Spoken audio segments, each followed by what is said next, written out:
In this lesson, we'll be talking about cryptographic hashing. And while the word cryptographic is in the term cryptographic hashing, and it does lead you to the belief that there is encryption involved, there is no encryption involved in a cryptographic hash.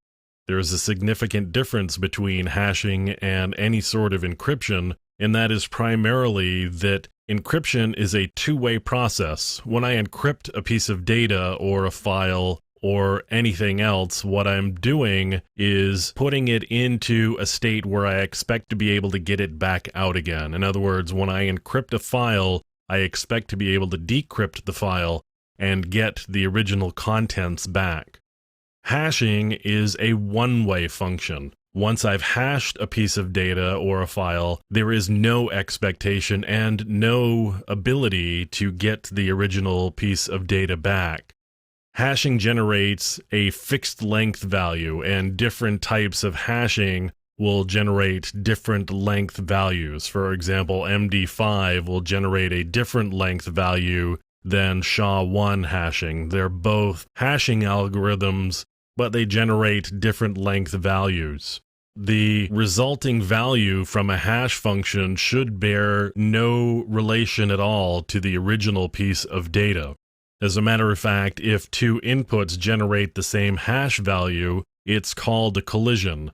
And if you can generate collisions, you may be able to get to a point where you can generate pieces of data that are going to generate the same hash value, and that leads you to the potential ability to break the particular hashing algorithm that you're using. So what can we use hashes for? Well, one thing we can use hashes for is file integrity.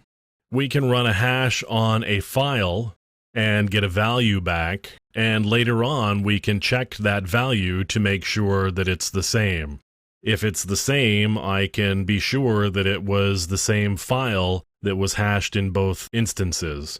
So sometimes when you're going to download like a software package from a website, you will see cases where there's a hash value. If you download the software, you run a hash algorithm against it and compare the value to that was posted on the website. If the values are the same, you know that what you got is the original software without any sort of corruption.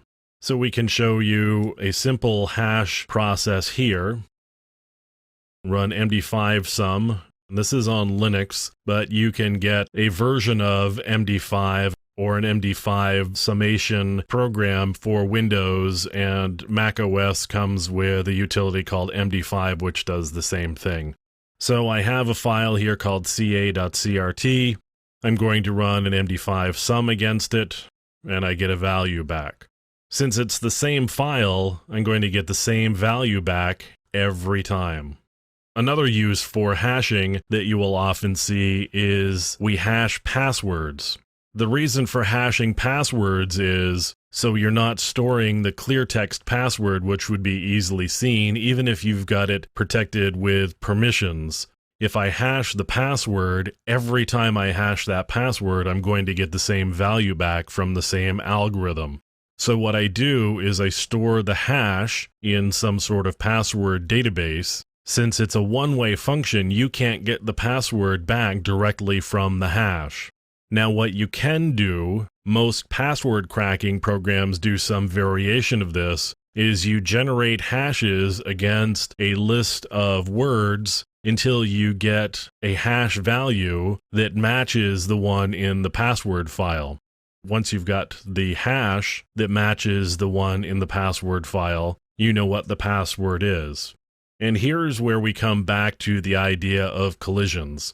If I can take two different strings of characters and get the same value back, then it's easier to crack passwords, because I may not necessarily get the password, but if the hash that I get back from a particular string of data is the same as that I get from the original password, then it doesn't matter whether I know the password or not, because the string of data that I put in is going to generate the same hash value, and what you're comparing when you log in is the hash value.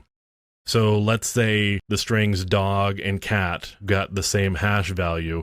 Your password was dog. I plug cat into a hash that generates this hash value that compares to the same as the one for the word dog. While I'm using cat, since the hash value from that is the same as the one for dog, I would be able to log in even though I don't know your password. So it's not necessarily critical to know the password. All you're looking for is some string that generates the same hash value, since that's what's being compared anyway. And that's a little bit on hashing.